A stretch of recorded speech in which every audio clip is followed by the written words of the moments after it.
iShare DA Lite Plus app link as shown below image. Note, same link can be used in Android mobile or Step 3. Select DA Lite Plus HD app option. Then click on download. तो आपको यहाँ पर DA Lite HD app plus रखना और इसे यहाँ पे आपने डाउनलोड कर लेना। ठीक है, अब ये डाउनलोड हो जाएगा। Step 4. After downloading file completed, import the downloaded APK file in tab or mobile. Step 5. Click on APK file in tab or mobile stored in mobile memory. Step 6. Click on install option. It will take some seconds to install. Step 7. After installation, click on done, or you can directly open app by selecting open option. Step 8. Installed app is stored in on mobile menu. Step 9. Open the DA Lite Plus HD app and fill the registered Baldo ID and select. Step 10. It will open new window and fill the register Baldo ID and password. Then click on sign in option. Note, use only valid and active Baldo ID and password which is provided by iShare authorized admin. Baldo ID configuration process will only be started if WOCOM 2 configuration has been completed first and tablet or mobile device hotspot is connected with 11. New window will be open with OTP option. Step 12. Registered mobile will get the 6-digit OTP which needs to fill within 10 seconds without any delay and submit. It will retake to DA Lite Plus HD app login page and signed in automatically. Note, if OTP is not filled within 10 seconds, it will get expired and user needs from start. Step 13. After sign in, the app job card page will open.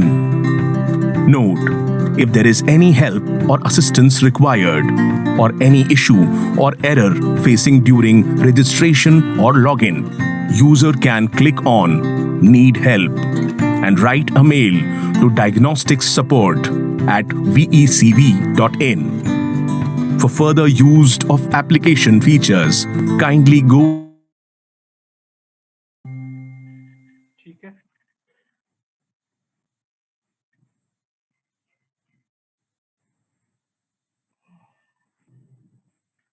तो ये था DA Lite।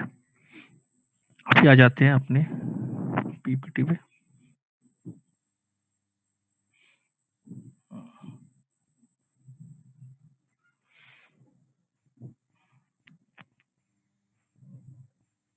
ठीक है, कोई question, कोई doubt hand raise कर सकता है। चलिए आगे। ठीक है, तो ये मेरा डोंगल है। ठीक है, तो मैंने आपको दिखा दिया कैसे कॉन्फ़िगर भी करना है। ठीक है, Yeats component quick diagnostic tip है।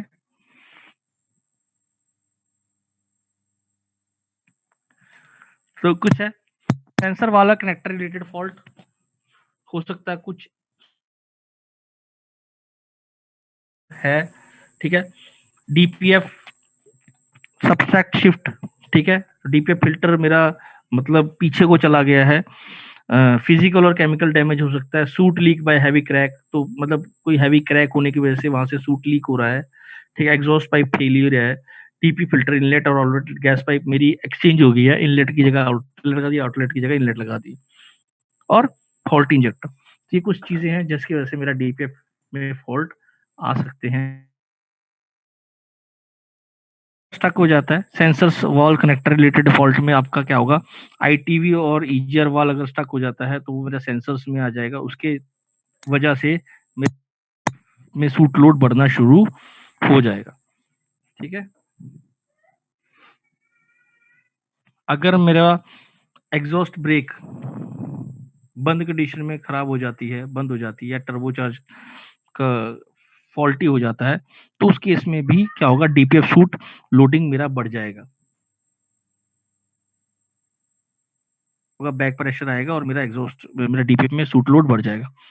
ठीक है, टर्बोचार्जर एक्चुएशन अगर सही तरह नहीं हो रहा है, टर्बोचार्जर सही तरह काम नहीं कर रहा है, तो उस केस में भी मेरा सूट लोड बढ़ेगा। ठीक है, व्हीकल स्पीड सेंसर अगर मेरा काम नहीं कर रहा है, ठीक है, व्हीकल स्पीड सेंसर मेरा सही तरह काम नहीं कर रहा है, अगर वाइब्रेशन है, उसको लूज है, तो उसकी वजह से मेरा ईटीवी सही तरह एक्चुएशन में सूट लोडिंग बढ़ना शुरू हो जाएगा। ठीक है, कूलेंट टेम्परेचर सेंसर और एचएफएम सेंसर जो है, अगर यहाँ पे मेरा दिक्कत देगा, तो कहीं ना कहीं मेरा जो है कूलेंट टेम्परेचर का मेरे को नहीं मिलेगा सिग्नल, तो कहीं ना कहीं मेरा जो एयर मास है या मिक्सचर जो है वो रिच या लीन होता रहेगा। ठीक है, क्योंकि मुझे कितना फ्यूल भेजना है वो मेरा ये इंजन के टेम्परेचर के ऊपर डिपेंड करता है, आपका फ्यूलिंग और आपकी हवा के प्रेशर के ऊपर। तो अगर वो दोनों चीजें नहीं मिलेंगी, तो कहीं ना कहीं मेरा मिक्सचर रिच और लीन हो जाएगा, जिसकी वजह से मेरे डीपीएफ फिल्टर में सूट लोड होना चालू हो जाएगा।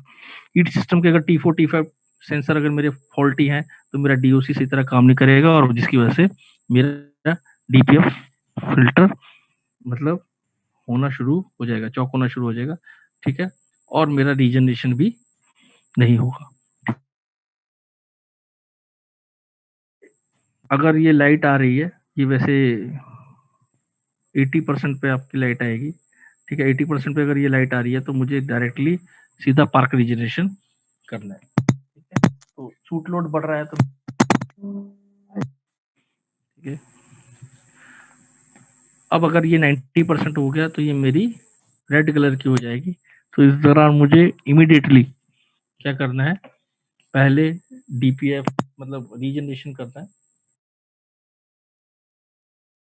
तो मुझे कंपोनेंट को चेक भी करना है, क्योंकि अगर इस कंडीशन में मैंने गाड़ी चलाई, तो क्या होगा, गाड़ी में हैवी डैमेज होने के चांसेस बढ़ जाते हैं। ये जो ग्रीन कलर की लाइट है, इसका मतलब है कि मेरी रीजनरेशन अभी हो रही है। ठीक है, तो रीजनरेशन हो रही है, मुझे कुछ नहीं करना है, मुझे मतलब अगर मेरे पास टाइम है तो मैं वेट करूं,